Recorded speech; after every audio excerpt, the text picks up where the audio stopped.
Welcome back to Yahoo Finance, everyone. Brad Smith here with Brian Sozzi at the Cannes Lion Festival of Creativity.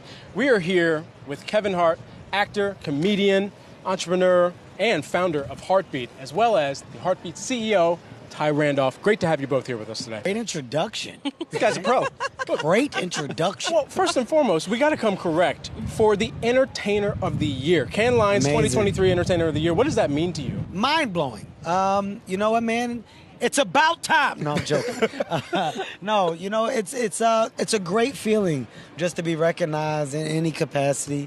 It's not something that I allow to get to me too much, but to be able to come out here, have an opportunity to meet all of the amazing companies, brands that are here for the sole purpose of networking and growth upon relationships, to be able to come out here with my company and have a stance and opportunity to really just have a staple for others to have an understanding as to what we do, what we are. That's the bigger side of opportunity here. The Kevin Hart of it all, I love it. I appreciate it. I'm humbled by it. But the opportunity is more of a heartbeat opportunity, and that's what I'm more excited about. Ty, how do you take Kevin's energy and a brand that really everybody loves and weave it into a business and take it to the next level?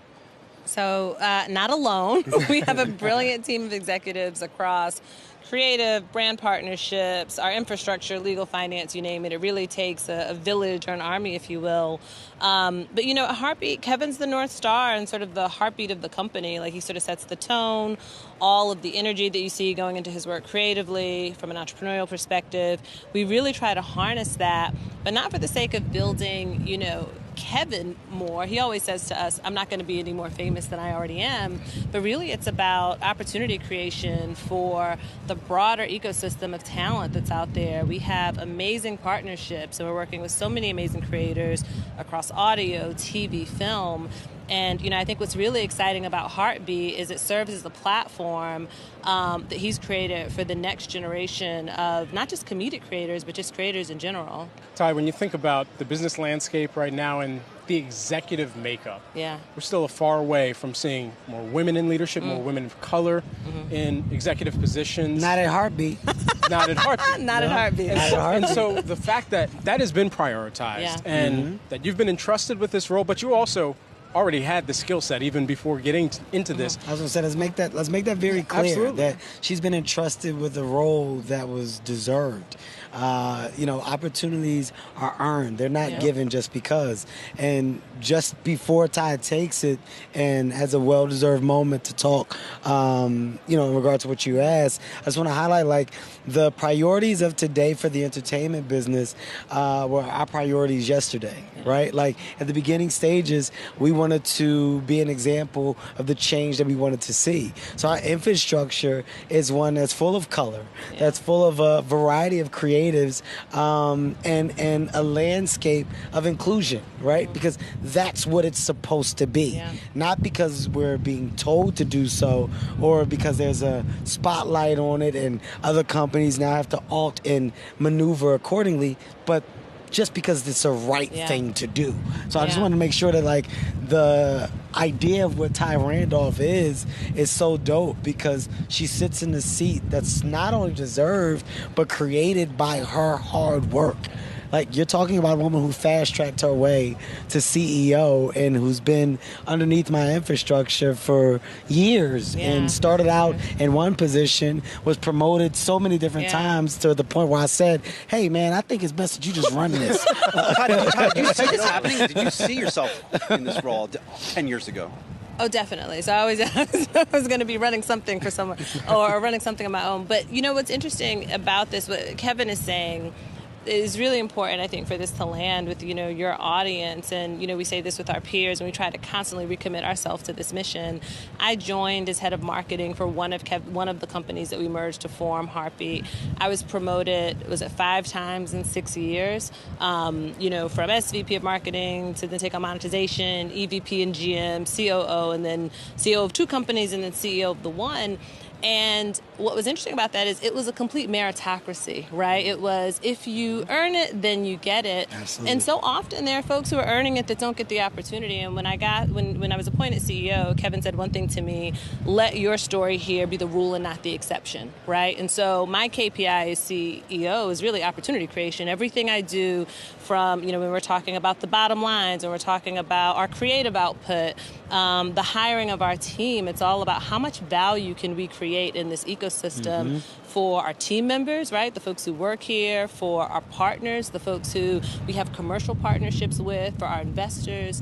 And we have to constantly, and that's something you earn every day, right? Whatever we did yesterday doesn't count. But this idea of creating a meritocracy, because that's what we want in the marketplace, right? As long as we're driving subs and buzz or brand lift and recall, we want another opportunity to earn it. And so that's what I was given, and that's what I've committed to providing. Amen to that. She's done an amazing job. We're unbelievably lucky to have her, and I can say that the energy from the top truly does trickle down. And we have a hard-working unit, right? We have a hard-working unit that is aligned with the clear directive of scale, of IP, of ownership.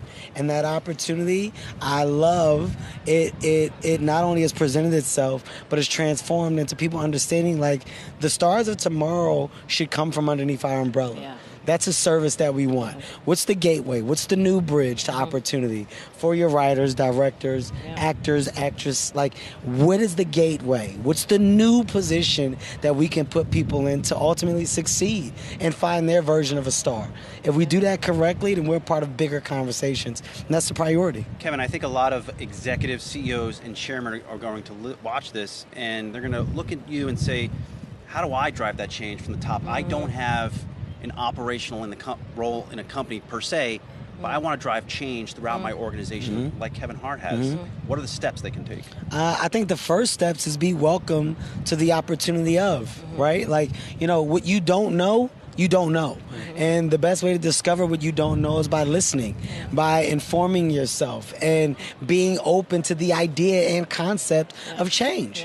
And that change has to come with personnel. It has to come with ideating at a high level and acceptance to what that looks like. I am not the smartest man in the world. I will never put myself in a position to claim to be that. But what I am is an amazing team player. And the team that I can say that I've been able to put around me has helped me create this thing.